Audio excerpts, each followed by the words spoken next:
Hello there, Manuel. Let's have a look. Experts throughout both the developing and developed world have debated that nations should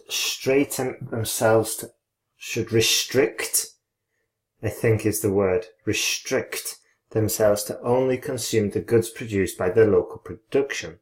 Okay, by the local, let's see, the goods produced by the local sources, maybe. Some believe that this action will benefit not only the environment, but also the economy of those nations. Personally, I strongly disagree. Okay. This essay will argue both points using examples from the UK government and Oxford University to demonstrate points and prove arguments. Okay, good start.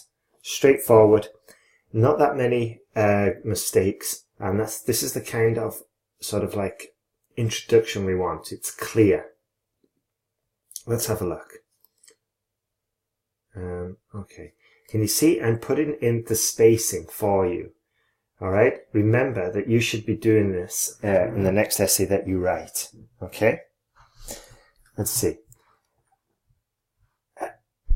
On the one hand, there is ample evidence that of these nations, it needs to be rephrased. On the one hand, there is ample evidence that for these nations, local production cannot cover the demand of most products.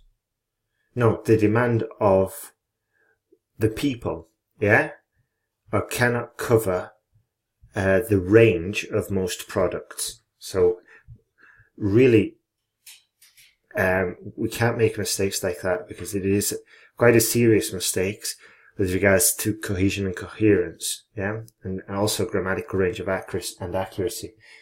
So let's see. Central reason behind this is twofold. Firstly, because not all countries offer the same weather conditions all year long to sow the wide range of products. Just make that clear. Okay, well done for using this vocabulary, but just make it clear what we mean. Secondly, even if the weather conditions were met due to the popularity of some products, local production would still not be enough. Would most likely, still not be enough. Because we don't know for sure. Okay? So let's just put an element of uncertainty in there. This is called hedging. It's at the end of the course. Would most likely still not be enough. For example, recent empirical research by the UK government demonstrated that only 70% of the demand of oranges would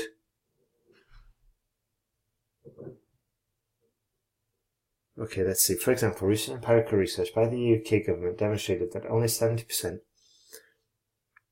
of the demand for oranges would be supplied if they refrained from importing oranges. Okay, so can you see? I really had to alter this, and there's some critical mistakes there. But also, we need to look at the logic. Okay, it's okay to lie in the exam, but they have to be believable lies. And what you're saying is that the UK could produce its oranges. And if you've ever been to the UK, you'd probably realize that this is not possible. We have a summer that's basically from Wednesday to Saturday. That's it. This isn't Valencia where it's just beaming sun rays and you can get 2 harvests from it. Okay, so just make sure. We could just change this to maybe even apples, because apples can grow in the UK. But definitely not oranges. So let's see.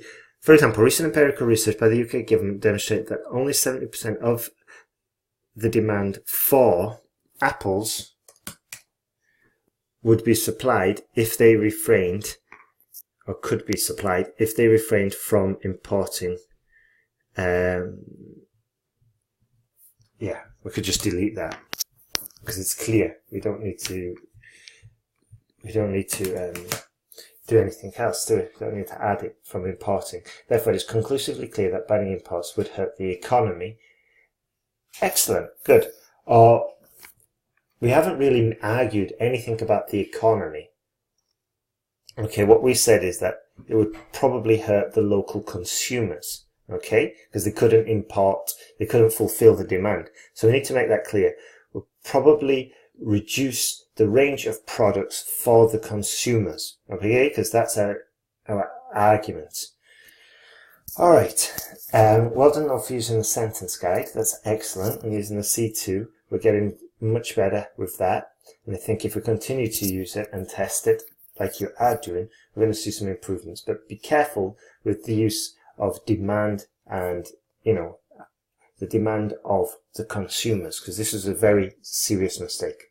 Although there is a case to be made for the benefits to the environment if we restrict ourselves to consume only local products, recent advances in technology have diminished the impact to the environment resulting from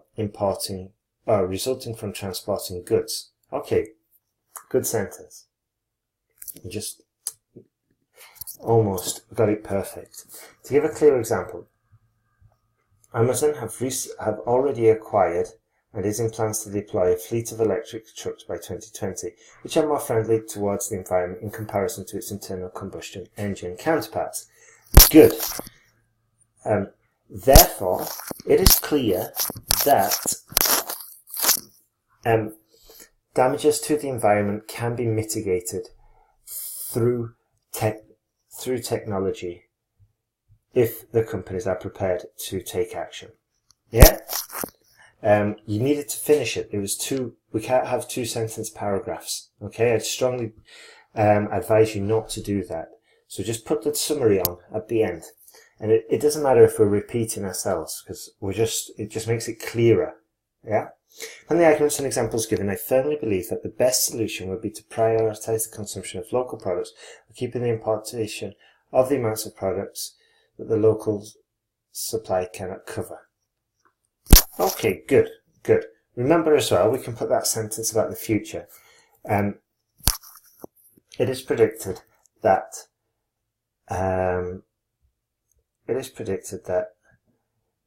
the costs to the environment of importing goods will be reduced over the following decade. Yeah? Or something like that. Let's see. Dear Sir, Madam, writing to okay, so once again, it's your spacing and your indentation. Okay? I'm writing to apologise about failing to attend to take part of the Mathematics 101 exam given on May 24th, 2019. Good. My name is Manuel, student number case number Good. I found myself in this unpleasant situation for a reason. No. It's clear it's going to be for a reason. Yeah? I found myself in this unpleasant situation because I was sick during the week of of me. Good. And therefore unable to show up to class or take the exam. Okay? To show up or take the exam. Keep them consistent. I intended to submit the sick leave certificate from my doctor. Good vocabulary. And unfortunately left the sheet inside or in a taxi. Yeah? In a taxi I was using to go back home. Good. By the time I noticed it, it was already too late. Given my state, I was not in any shape, is the usual phrase, to go back to the doctor and ask for another one. I expect that you can review the evidence of my case. There is no evidence. You lost it in the taxi. So this is incoherent. Okay? Okay,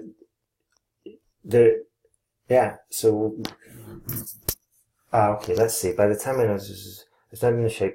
Okay, so I thought then maybe that you would say, however, I contacted the doctor and he emailed me a copy which I have forwarded on, which you can find attached to this letter. Okay? Or whatever. But you've got no evidence unless you just add that little sentence I just said. I expect that you can review the evidence of my case and give me the approval for taking the test on a further date arranged by the committee. I deeply apologise for the inconvenience that my situation has caused. Faithfully yours, Manuel. Okay, excellent work there. Be careful with your spacing. Be careful with your cohesion and coherence. All right. Let's see. So you can review the evidence and prove of taking the test. So we did do the possible resolutions. Ideally, we could have suggested a few more. We could have even said, I'm prepared to do extra coursework to compensate or whatever. Just put forward resolutions, put forward suggestions. Okay, identification, everything else is spot on. So you're doing well, Manuel. Let's keep on improving. All right. You know what to do now. Implement all the corrections that you've heard. Write 2 new essays. Update your error list. Then check your 2 new essays for mistakes. Use your error list for the check-in and then send it to me all together in one email. All right? You're doing well. Let's keep on improving.